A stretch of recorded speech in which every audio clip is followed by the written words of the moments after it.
आ रही है बड़ी खबर यह है कि फडणवीस सरकार ने विश्वास मत जीत लिया है। ध्वनि मत से विश्वास मत पास हो गया है। बड़ी खबर महाराष्ट्र से आ रही है। फडणवीस सरकार ने विश्वास मत जीत लिया है। पिछले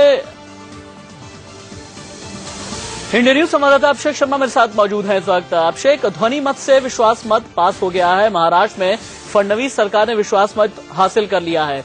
ये बताइए कि किसने किस तरीके की वोटिंग की है, टैक्टिकल वोटिंग हुई है, किस तरह से ये विश्वास मत हासिल हुआ?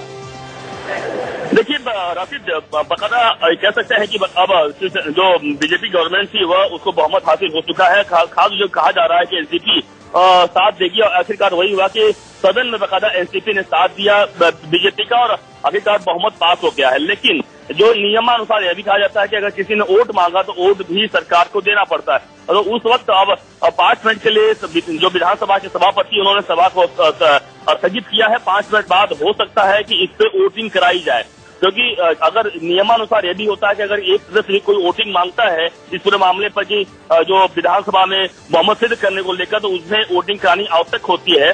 अब चूंकि विधानसभा अध्यक्ष के ऊपर डिपेंड करता है कि वह क्या निर्णय इसके ऊपर लेते हैं, लेकिन यह अब हम कह सकते हैं कि एनसीपी की मदद से महाराष्ट्र में बीजेपी की सरकार को बहुमत मिल चुका है और वह बहुमत हासिल करने में कहते सक्षम रहे हैं। लेकिन सबसे बड़ी यह बात हो रही है कि अब 5 मिनट बाद सभा वापस शुरू होगी तो क्या इसमें वह पोलिंग कराएंगे या फिर वो अपने निर्णय को देंगे। लेकिन अब इस वक्त का जो साफ है कि एनसीपी को देखने को लग रहा था कि एनसीपी जिस तरह से पहले साफ कर दी थी कि वह बीजेपी के साथ रहेगी, वह बीजेपी का साथ बकायदा दिया है सदन में और बकायदा सरकार क्या इसमें वह पोलिंग कराएंगे या फिर वो अपने निर्णय को देंगे। लेकिन अब इस वक्त का जो साफ है कि एनसीपी को देखने को लग रहा था कि एनसीपी जिस तरह से पहले साफ कर दी थी कि वह बीजेपी के साथ रहेगी, वह बीजेपी का साथ बकायदा दिया है सदन में और बकायदा सरकार कह सकते हैं कि अब स्थिर हो चुकी है।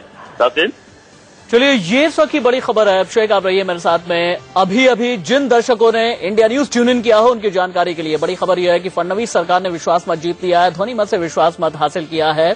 और जैसा कि मेरे सहयोगी अभिषेक शर्मा कह रहे थे कि विधायक अगर ये भी मांग करते हैं कि ध्वनि मत नहीं बल्कि ध्वनि मत से पास होने के बाद भी वोटिंग होनी चाहिए, तो मुमकिन है कि विधानसभा के जो अध्यक्ष हैं, जो स्पीकर हैं, वो अपने विवेक का इस्तेमाल करते हुए वोटिंग भी करा सकते हैं। तो वोटिंग होगी या नहीं होगी, इस पर भी इंडिया न्यूज की लगातार नजर बनी हुई है। मेरे सहयोगी अभिषेक शर्मा जैसा बता रहे थे।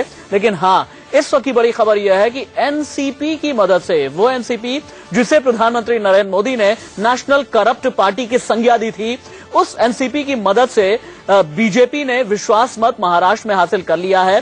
शिवसेना के साथ गतिरोध बरकरार था, अब गतिरोध बना रहा और इन सभी के बीच महाराष्ट्र में 13 दिन पुरानी देवेंद्र फडणवीस के नेतृत्व वाली बीजेपी सरकार ने आज विश्वास मत हासिल कर लिया है, जो कि ध्वनि मत से पारित हुआ है।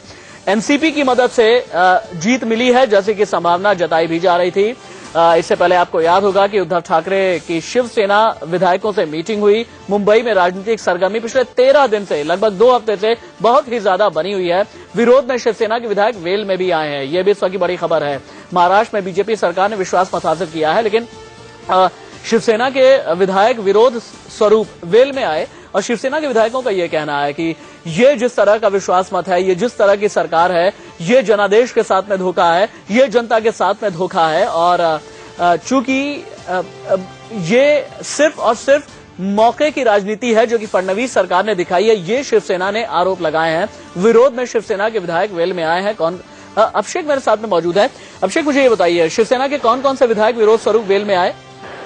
देखिए, सभी विधायक, खासतौर से जो उनके गढ़ नेता हैं एकनाथ सिंह जो ग्रुप लीडर हैं, वह बकायदा मौजूद थे। तमाम उनके साथ विधायक मौजूद थे शिवसेना के, जो कि वेल में जो आ चुके थे और उनको बकायदा बाहर हटाया गया। लेकिन सभी के सभी शिवसेना के लोग बकायदा विरोध कर रहे थे, बकायदा नारेबाजी कर रहे थे, कह सकते हैं। और दूसरी बात यह भी बता दूं आपको कि जब जो ध्वनि मत की बात आती है, उस वक्त एनसीपी कांग्रेस दोनों लोग तटस्थ जो कहते हैं, दोनों लोग चुप बैठे रहे बकायदा विधानसभा में और उस दौरान कोई भी उन तरफ से नहीं कहा। यानी कह सकते हैं कि हम अगर इसको दूसरे नजर में देखें, हालांकि थोड़ी देर बाद इसकी पूरी स्थिति साफ हो जाएगी कि आखिरकार जो विधानसभा अध्यक्ष हैं क्या इस पर लेते हैं। लेकिन जाहिर सी बात है कि इस पूरे मामले पर यह देखने से लग रहा है कि कांग्रेस भी विरोध नहीं कर रही थी, बकायदा कांग्रेस भी साथ में बैठी हुई थी। यानी कांग्रेस को विरोध करना चाहिए था, जिस तरह शिवसेना ने विरोध किया था, शिवसेना विरोध करके वॉकआउट किया, बाहर निकल रही थी। उस दौरान एनसीपी और कांग्रेस दोनों विधायक जो हैं वह बाकायदा अंदर बैठे हुए थे और जब बीजेपी के नेता जो है वो ध्वनि मत से वोट कर रहे थे कि नहीं, हाँ, वह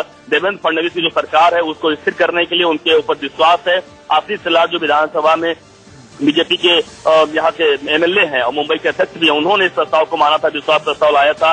और मुझे अभिषेक थोड़ा सा टेक्निकली अब मुझे समझाइए कि महाराष्ट्र विधानसभा की जो मौजूदा स्थिति है, एक विधायक की मौत के बाद कुल 287 विधायक हैं, बीजेपी गठबंधन के 122 हैं, शिवसेना के 63 हैं, कांग्रेस के 42 हैं, एनसीपी के 41 हैं, एमएनएस के 1 हैं और अन्य के खाते में 18 विधायक हैं। कुल मिला जुला करके ये महाराष्ट्र विधानसभा की स्थिति है।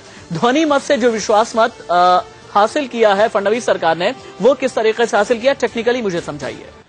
देखिए, एक साफ है, अगर कोई वॉकआउट कर जाता, देखिए जिस तरह से 288 आपने कहा, एक सही का एक की मौत हो गई, 287 अगर है, उसमें से अगर वॉकआउट कर जाते, यानी एनसीपी के जो लोग हैं, कांग्रेस के जो लोग हैं, वह अगर वॉकआउट कर जाते हैं, वो विरोध नहीं करता है, तो अपने आप उसमें से उतनी संख्या कम हो जाती है। उसके बाद अगर उसका आधा से अधिक जो होता है, यानी अगर मान लीजिए 41 या 40 जो विधायक एनसीपी के हैं, अगर वह विरोध नहीं करते हैं, तटस्थ माना जाता है कि यानी साफ है कि वह कहीं न कहीं इस जो सरकार साबित करना, बहुमत साबित करना, उसके साथ रहेंगे, इसीलिए उनका समर्थन माना जाता है और वह समर्थन लेकर बहुमत सिद्ध हो जाता है। यह एक तकनीकी है और यह नियमानुसार होता है।